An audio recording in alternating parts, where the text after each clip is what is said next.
Welcome to Resiliency The Podcast. Today's guest is a retired U.S. Navy captain, an international keynote speaker, a business coach, and one of America's leading voices on leadership and personal growth.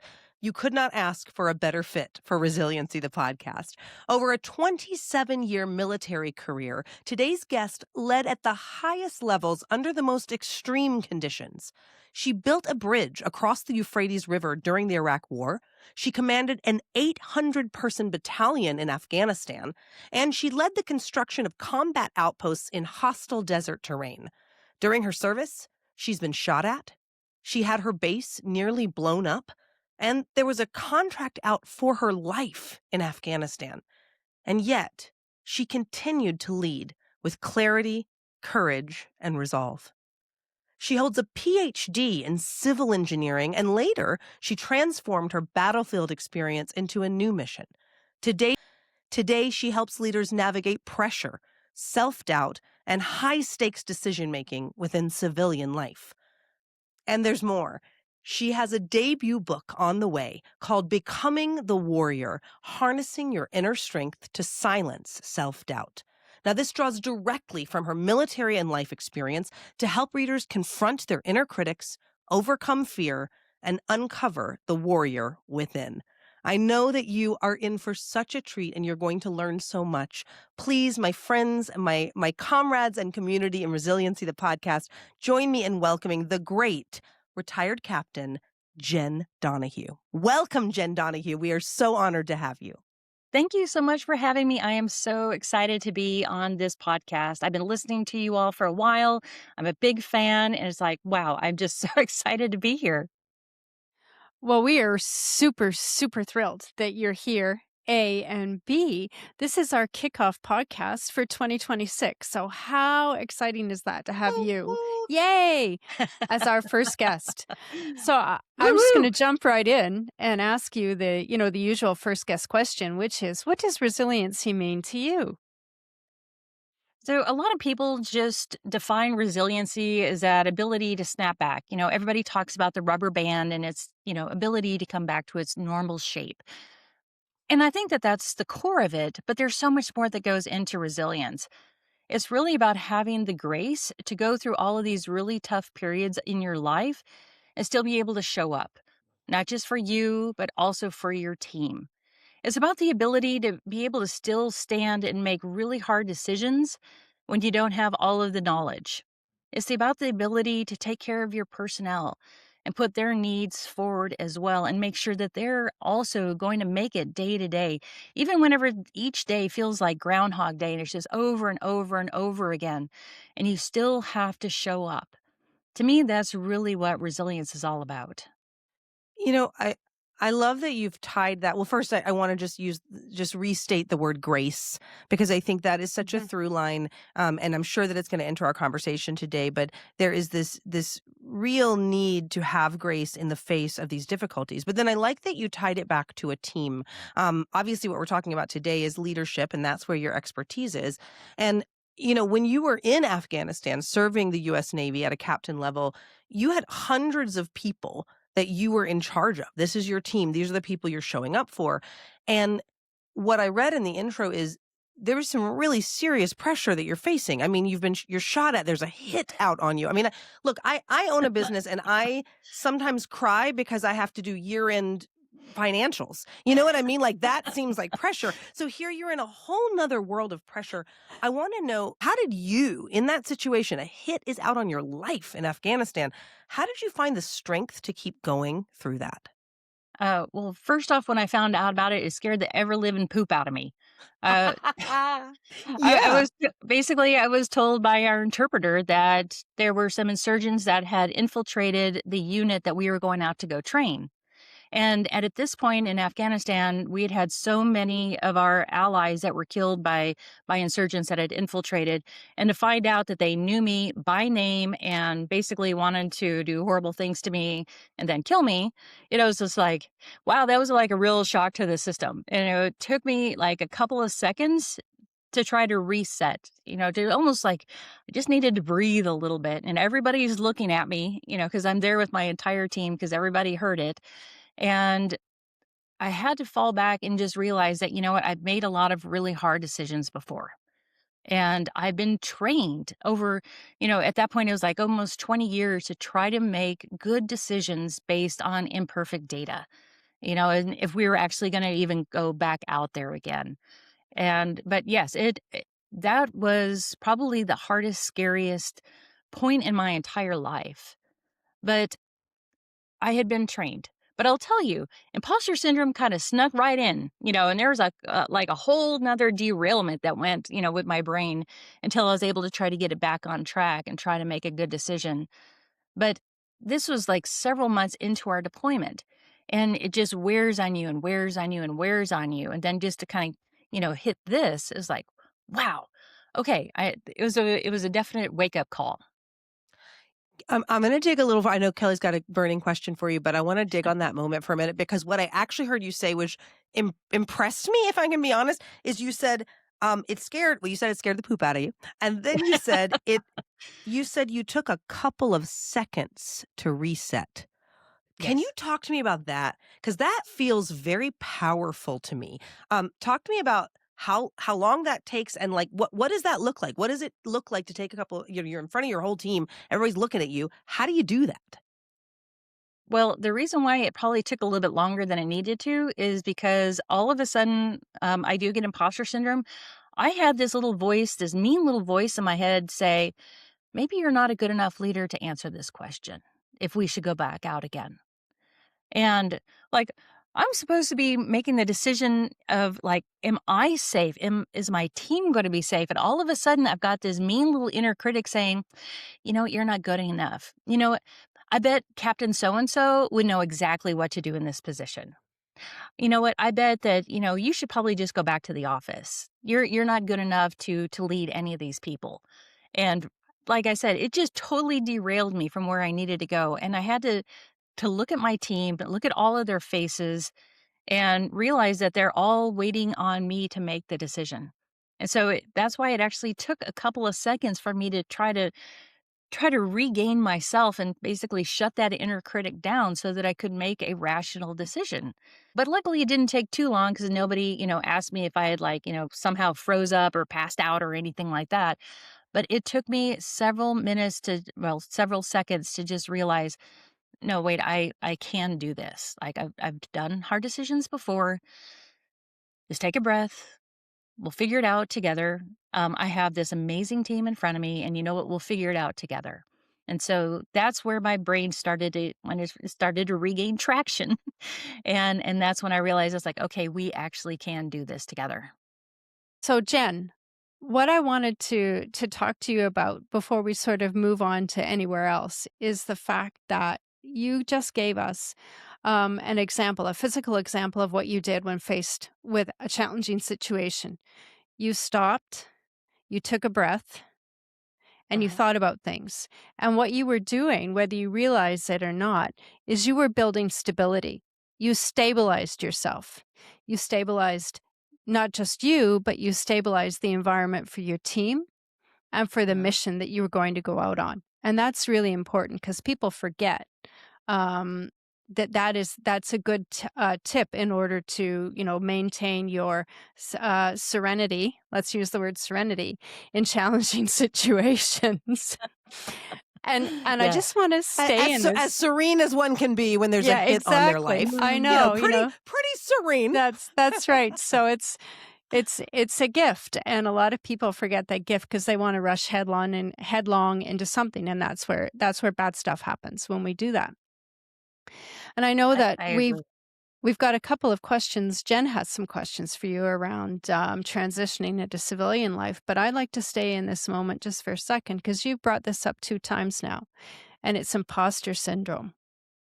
And you've given us the example of how you dealt with it physically, but how do you get your confidence back when that imposter syndrome creeps in? What do you do?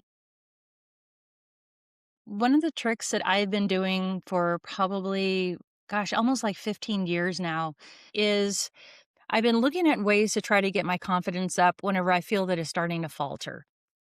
One of the ways that I do this is I really just go over to the printer, I grab a clean sheet of paper, and I start writing down all of my accolades.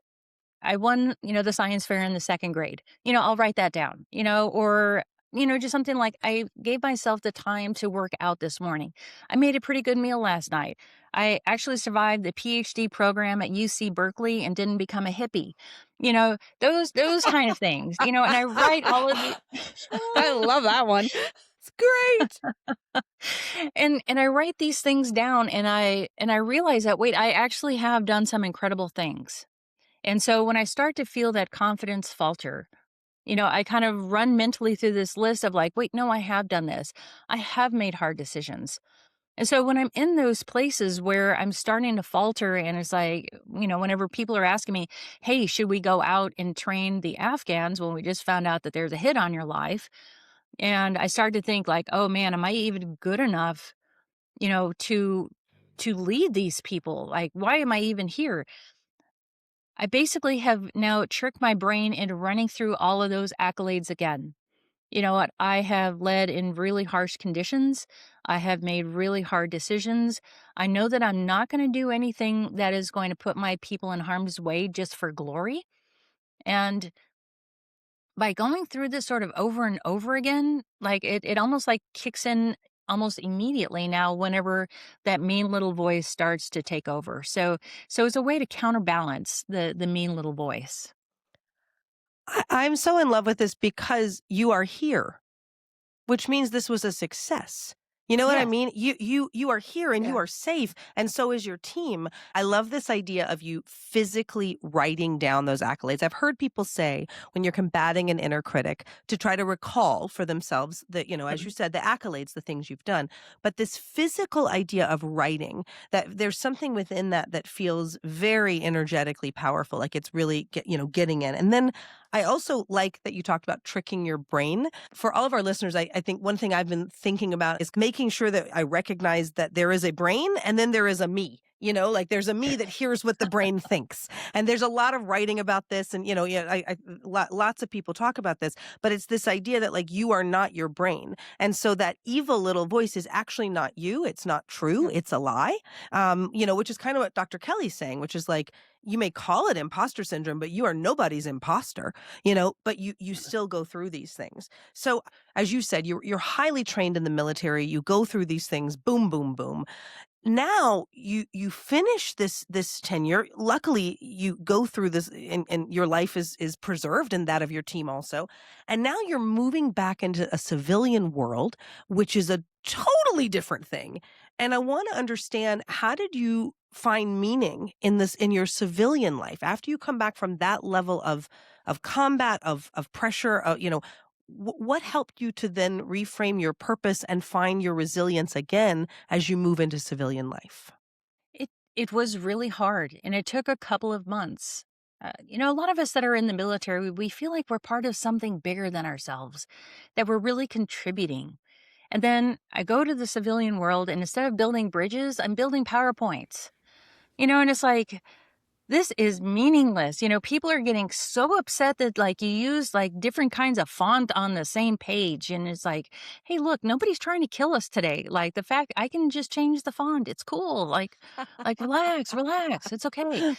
And people were like so amped up over the littlest things, and it kind of put things into perspective. But then to try to regain that purpose again, I'm an engineer.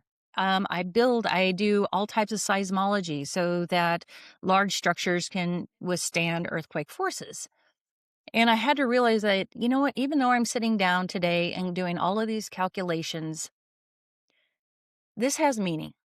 You know what, I'm going to help this bridge, remain erect whenever we have an earthquake, and it's not going to collapse, and kill a bunch of people. And so whenever I started to reframe and start to think about it that way, that it's like, no, what I'm doing actually still has meaning, even though what I feel like I'm doing right now is very tedious, that started to give me purpose again. But it really took a couple months to almost kind of come down from that high where you're just running on adrenaline all the time, to realize that like it's cool. It's like, hey, you know what, today I'm going to go to work, nobody's shooting at me, nobody's trying to kill me, I'm going to just do some engineering and some math, which I love math and I love spreadsheets, so it's like, yeah, let's do that. And so that's how I started to like, okay, you know what, I do have purpose. I am put on this earth to try to help as many people as I can. And if that means that I'm doing engineering calculations for a nuclear power plant, for a building, for whatever it might be, I'm still helping people. I think that's really, really, really important. And it's the transition. And it resonates with me because I've lived and worked in a number of countries, around a whole bunch of countries around the world. And it is really hard to come back to what your so-called home, because you've had such different experiences than the people that you live with or who are around you. And I continue to struggle with exactly what you have said around. It's not that I purpose and meaning, that's easy peasy, no problem.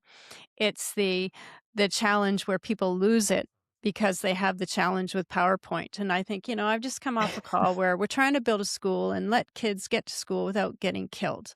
So, the relevance of what you do and how that transition is, I don't think people understand or appreciate how hard that can be. I think we take that stuff for granted. So I want to commend you for how you've pivoted and really celebrate that for you. It's fabulous. Thank you. Good on you. Thank you. Well, and more than that, Dr. Kelly, you've really hit on something that I think touches like the pool of water that really touches all of our listeners, which is what you're doing is you're meeting people where they are. And see, your experience in both of your cases, Jenn Donahue, you've gone out for 27 years and fought major battles and built bridges in other countries. Dr. Kelly, you're building schools. You're doing these things that have such great meaning. And then when you come back to the place where the PowerPoint or somebody's really upset about the Word document and you're still a leader. And this is what I think where the resiliency really starts to come in, because you're not just a leader because you were in the military or because, Dr. Kelly, you were stationed somewhere that you are doing some big work. You're a leader even in those tiny little moments. And I love what Jenn said, which is I was put on this earth to help others. And I think every one of us in this room and every one of us listening understands that that's the point. That's what we're here for. So when we go to meet others, in our civilian lives and in anything, there's such a difference. And I'd love to have Jenn talk a little bit about this, because this is something I've personally struggled with, which is how much in let's say civilian life, which I haven't worked in the military life, but I know that in the military life, what you get is discipline and command. It's like, this is what you do, and that's what you do it. Well, that doesn't work in the world of PowerPoint. That is not how it works.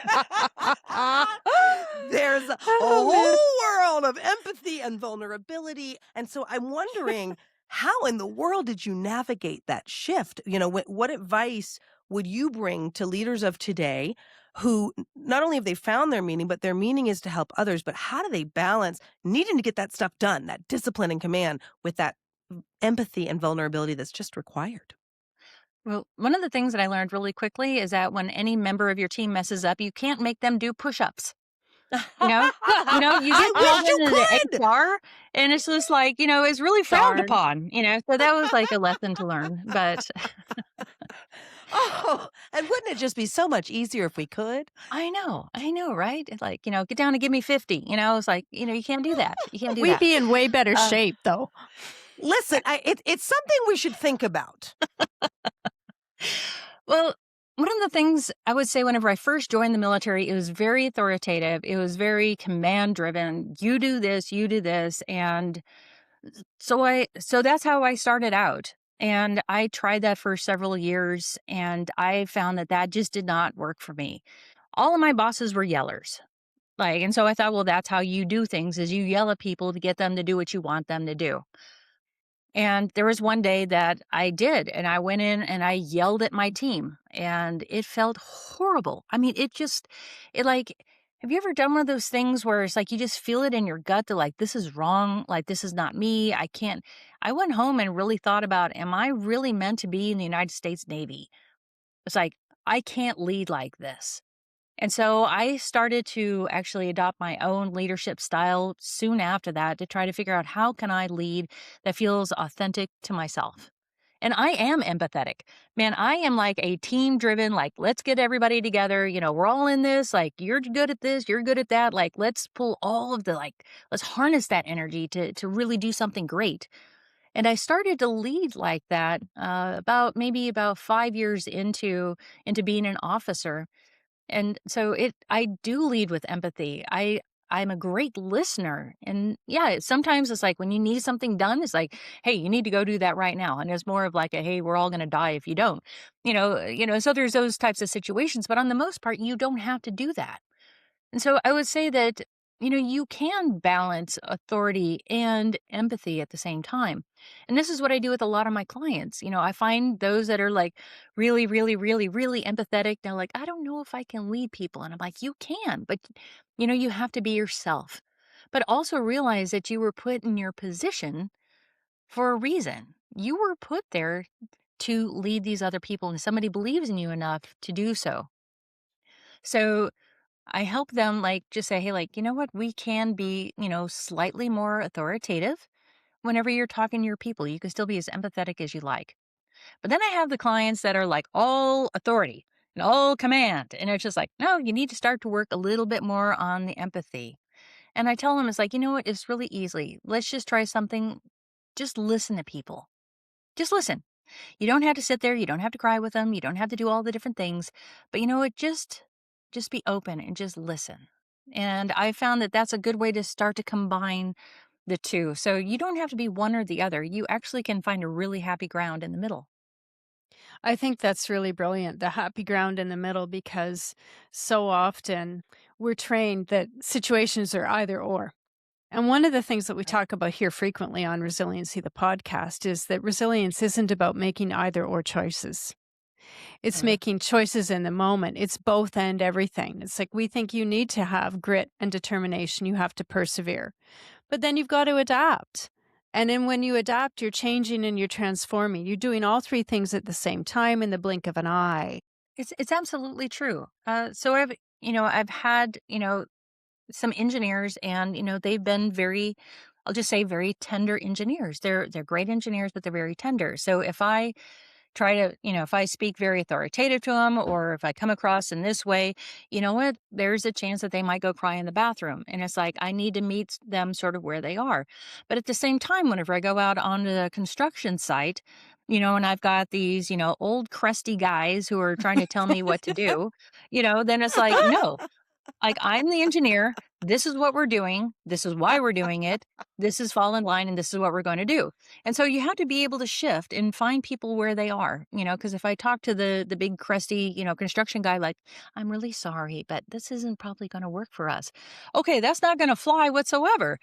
So you have to meet people where they are, but still within your own comfort zone. I think that's the biggest piece, is like, you need to expand to be able to get your message out to people, because people take things in different ways. And so you have to learn and really read the room when you are a leader and trying to get through to people. Well, I personally really find this so valuable. It makes me think of, there's a meditation that I've done a lot. The leader of that meditation, her name is Roshi Joan Halifax, and she calls it strong back, soft front. Mm. And it's something that in my own leadership, so I'm a gushy leader. I'm an empathetic, gushy. I'm just like that first one you talked about. And I'll vulnerably say that I have made a lot of big mistakes, because when I try to get authoritative, I have hurt people's feelings. And I don't mean to, but it's often, if you are too gushy, if you really are naturally very gushy, and then you move like the day you yelled at your team, Jenn, like they feel it differently, because the person who always yells, they're used to it. Like, that's cool. Right. But like the person who's always like really empathetic, who then starts yelling, it doesn't work. And so I love what Kelly's saying, Dr. Kelly is saying about resilience. And you're right, we talk about this a lot, that it's a little bit of both. It's that strong back, soft front. You have to have all of that. Now, I want to borrow from, this was a question that Dr. Kelly had, but I'm going to borrow it, if I may, Dr. Go Kelly, nuts. because I'm interested. Go nuts, honey. Specifically in this leader, we all learn by mirroring. Even as a child, you mirror what you see, and then in jobs, we mirror what we see. And what you said is, in the U.S. military, everybody yelled, Mhm. and I'm guessing that a lot of those leaders were male. And Yeah. this, military, very male dominated. You talked about finding your own style of leadership. Can you speak to doing that in a male dominated industry, and how you carve your way to find that balance when there's so many men around yelling? Absolutely. So first off, there's very few women that are engineers, and very few women that are engineers that decide to join the U.S. Navy. So we've really only been about 9% women the entire time that I was in, and so I was pretty much the only woman in the room, or maybe one of two. And the thing is that I'm pretty used to that, actually. I grew up on the street and it was all boys. So I grew up, hopping fences, climbing trees, and all of that. And just through all of my classes, it just seemed like there was more guys than girls. And so I was fairly used to it. Whenever I was at Texas A&M, there was only two women that were in my brand of engineering. The rest were guys. So I was fairly used to that whenever I went in. But then trying to find my own voice as a leader was very different. So after I yelled at my people, shortly after that, I was assigned to a detachment to go to Alaska to do drilling and blasting. I mean, how awesome is that? It's like, okay, it's a blast. Anyways, sorry, I had to do it. I had to do it. I had to do it. Nice. A It's like, good pun for the yes, resiliency community. I love yes, it. yes. And so I had a senior enlisted advisor. So every officer has a senior enlisted advisor that goes with you. And he just observed me and he's like, "Y- you're doing it all wrong." And I was like, wait a minute. I thought I was doing it right. I'm yelling at my people and I'm doing all the right things. And he's like, that's not you. Like, and he saw through that. Like, he saw right through it. And he's like, you're not being you." And he said, "Okay, we've got 6 months in Alaska for you to figure this out." And he's like, "I got your back. Figure out what you're good at. Figure out how you want to portray yourself to others." And it really took me a couple months to really stop and think about, how do I want to portray myself to others? What feels good to me? And I told him, I said, well, I'm a really good listener and I really like creating amazing teams, where you harness the best of everybody. And he's like, okay, well, let's work on that. And he really helped me get to that point. I'm actually so thankful for him. His name was Chief Willis. And I'm thankful for him because he gave me the opportunity to kind of try things out a little bit, to try something new, like, this day, or maybe expand a little bit that way and really kind of push outside of what I knew as my boundary box to get to somewhere where I felt more comfortable. And so I came back from Alaska and I'm like, man, we had a team that was clicking. We came back and everybody's like, wow, what happened in Alaska? Like, I want to go and be on her team, and it's because like I figured it out. But I had that space where I could go and try something different. And all the guys respected me for it because I was there and I listened to them. And oh my gosh, if you actually start to listen to your team and get their ideas, like, you don't have to be authoritative. You don't have to be command. You are getting the respect because people are realizing, wait, this is a leader that actually cares about me and what I want to do in my life. So you learned the lesson of giving everybody a voice. And you Yes. got to do it at the same time that you got to go blow stuff up. Like, I just think that is super cool. And Pretty darn cool. and like the cherry on the cake for me is I want to use the word courage for you. And it's courage maybe in a different way that has been attributed to Mhm. you in the past. And it's like this. I'm sitting here listening. So my video isn't working well today. So it gives me the pleasure of watching the two of you and listening really intently. And I'm hearing a woman who takes a decision to go into engineering. I cut my teeth in the Ontario Ministry of Transportation. All engineers, mostly men. I'm not an engineer. Mhm. So I see a woman who took a decision to go into a profession that puts her in a unique situation. I see this woman joining the US Navy, and then I see her being deployed, and I'm thinking, that's courage to be different, but yet to find you and your voice and who you are. And thank goodness, because we're all benefiting from that today, from this wonderful wisdom that you're able to bring to us. So courage is a new word. Thank you. Thank you. I really appreciate that. That that very much resonates. So thank you. It's nice to be seen. It it's so important to be seen, and I Mhm. think.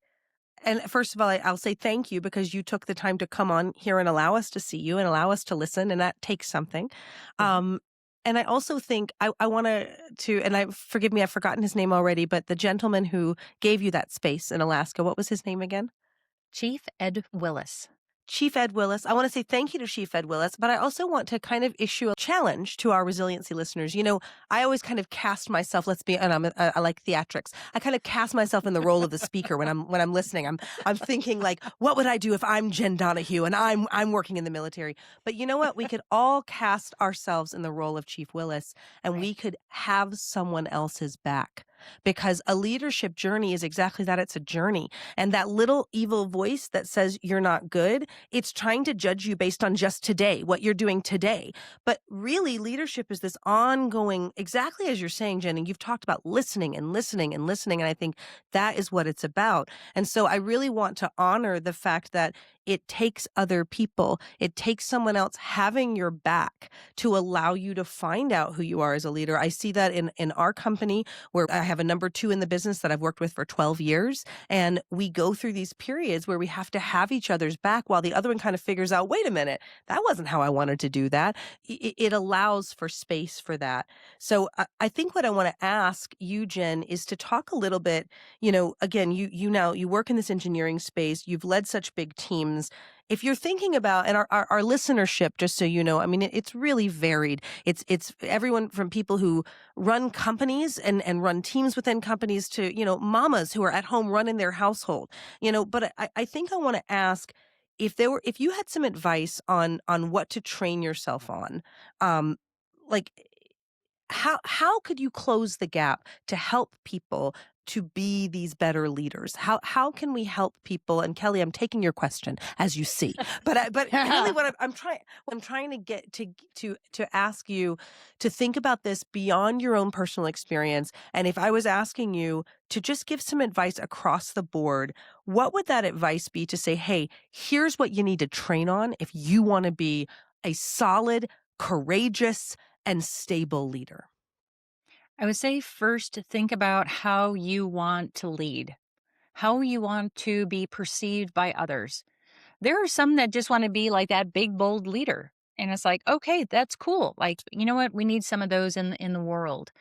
And start thinking about who could I maybe have mentor me in order to get to that spot. There are others that, for me, it's like I want to lead with empathy. I want to lead in a way that feels good to me, and there's a lot of women that I know that are out there that are like, I just want to be myself.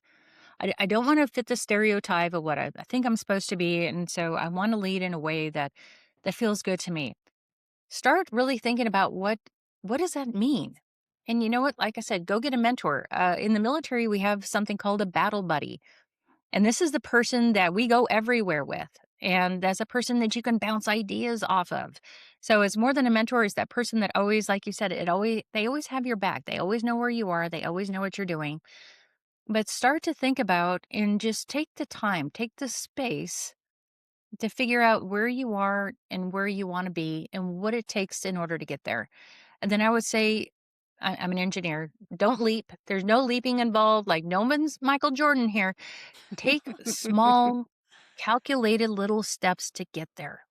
If that means that I need to go to a leadership course, sign up for a leadership course. If that means that you need to go volunteer and stand in front of people, if you need to, whatever that might be, start to think about different ways that you can start to put tools in your belt in order to get there. It just really takes that time to just be quiet, reflect, and create a plan. Brilliant, brilliant words from a brilliant, brilliant leader. I have one last question before we get into the most fun part of the podcast. And I know Dr. Kelly's ready for that part. But I have one last question because in addition to the courage of fighting for our nation, leading a team, now building bridges in an engineering career, you also are an author, which takes a ton of courage in and of itself. And so I want to remind our listeners, please look up this book, Becoming the Warrior, Harnessing Your Inner Strength to Silence Self-Doubt. And what I know is that this is going to help all readers tap into their own inner strength. Can you just talk a little? This is your opportunity. You've done this work, you've lived this life, and now you are creating something that's really going to help others. Talk a little bit about what can people expect from this book, and how does that speak to your evolution in resilience and leadership? Absolutely. Okay, so this really took a lot of resilience on my part. I'm an engineer. You know what? I love figures. I love charts. Writing things, making reports, not my fun part, So it's like actually making myself sit down every day and write was a real challenge at the beginning. But it goes back to I've been a keynote speaker for a couple of years, and people come and ask me. They're like, "Hey, do you have a book?" And I'm like, "No, not yet." And people kept asking and asking because they wanted more information. They wanted different ways that they could maybe try to help themselves. And so whenever I realized, like, wait a minute, I have a service that I need to provide. People are actively asking me for me to help them. And so once I reframed the whole, like, instead of sitting down and think about writing a report, that I am sitting down and writing and trying to get my message across to help people, all of a sudden that shifted everything. And and I did. And I'm just so excited. And now the book is really all about, we have that mean little voice in the back of our head that's telling us we're not worthy, we're not ready. Maybe you should just go sit in the corner and not say anything. And how do you get over that?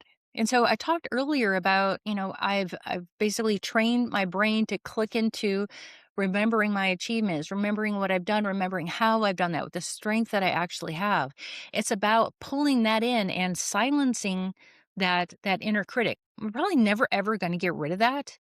But if we can make that other voice louder so that it's able to counteract that, that's what the book is really all about. And because I'm an engineer, I love exercises. And so you can read through, it's not just about me either. I have found like the most incredible people to interview for resilience, for what it means to be disciplined, what it means to, have the fear of success. Like I didn't even know that was a thing, but in my research, I found that out.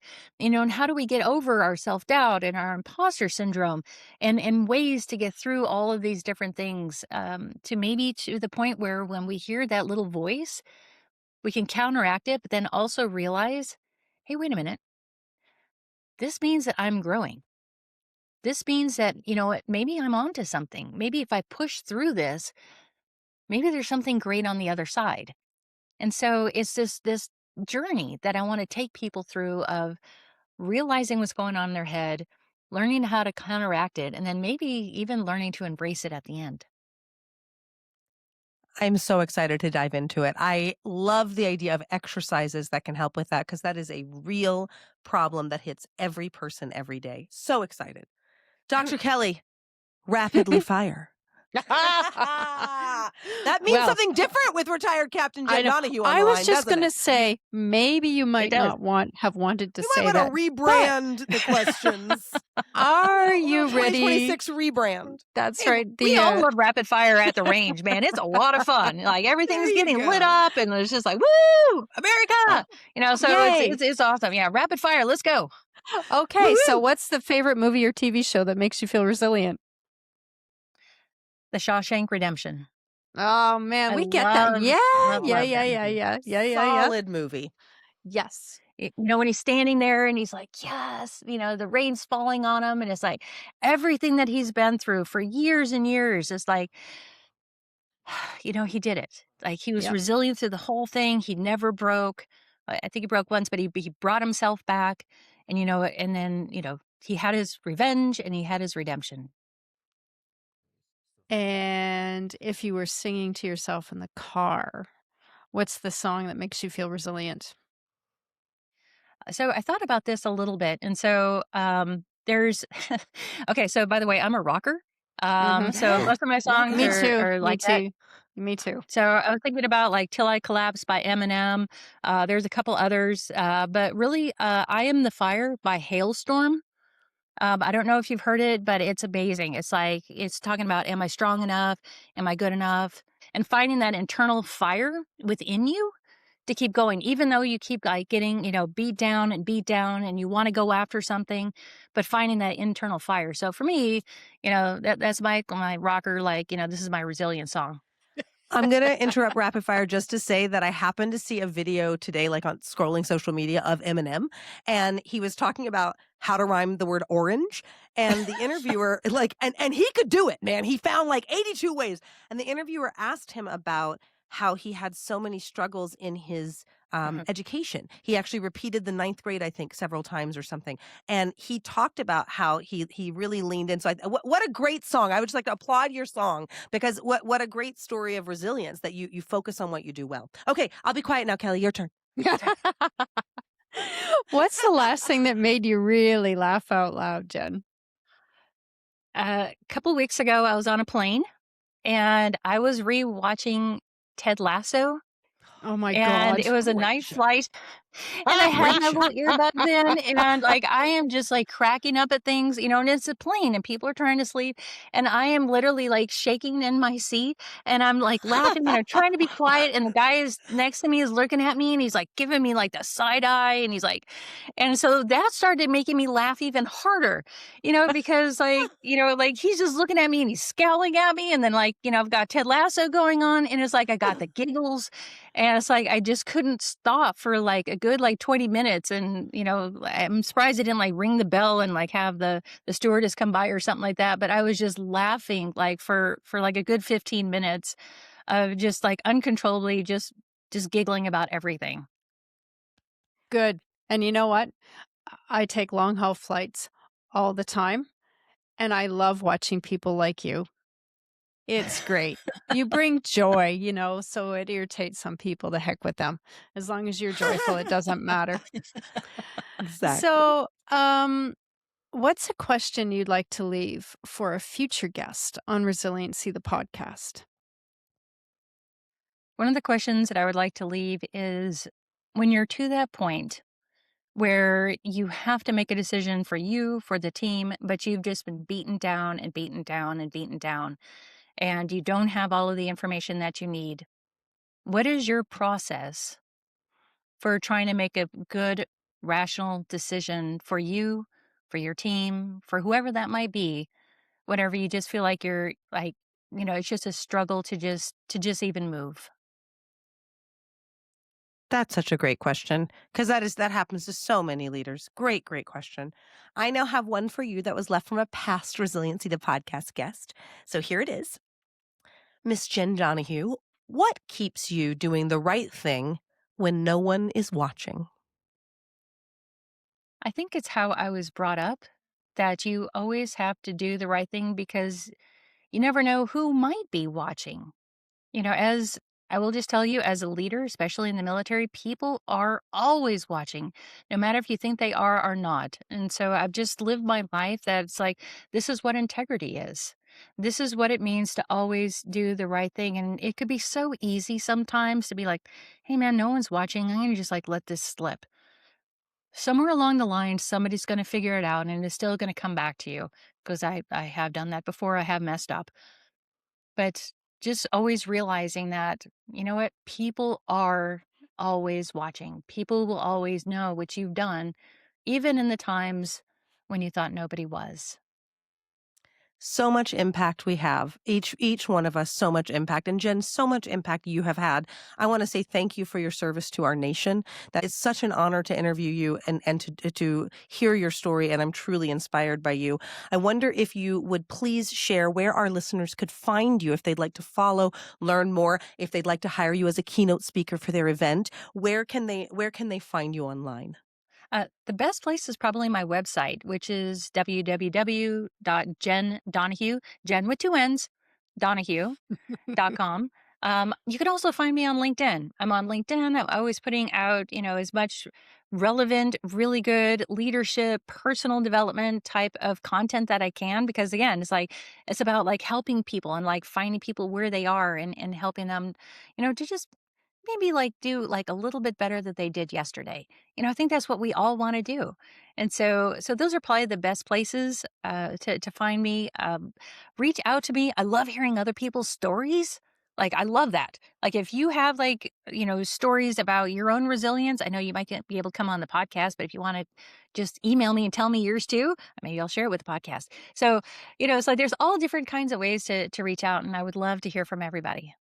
I love that, Jenn. Thank you so much. And we're so happy to have you as part of the Resiliency, the podcast community. I'll remind everyone listening that we will have all those links in the show notes. So please look for those, and please do follow Jenn. And I certainly am going to be staying connected with you and keep you in the family. With that, I want to say thank you, thank you, thank you. It is 2026, my friends, and we are living in a resilient world. And I am just so grateful. If resiliency is something you're interested in, I hope that you will subscribe to our YouTube channel, like this episode wherever you are listening to it today, and continue to come back to be fed by these stories that we are pulling together for you. Resiliency, the podcast, is the place for stories, strategies, and inspiration that help all of us to overcome challenges, embrace change, and redefine resilience in this ever-evolving world of ours. I am Jenn Quader. You can find me online, Jenn with 2 N's, JennQuader, on all the socials, or my company, thesmartagency.com. Our brilliant, amazing, just hugely wonderful co-host, Dr. Kelly Culver, is a brilliant human, and you must find her online. You can find her on LinkedIn or Instagram, Dr. Kelly Culver, or at her company, theculvergroup.ca. That is .ca, for she is the Queen of Canada. I will continue to always honor her as such. My friends, Yay. we thank you. We wish you love. We wish you great energy. We wish you beautiful resilience. Until next time, stay strong. Happy resilience.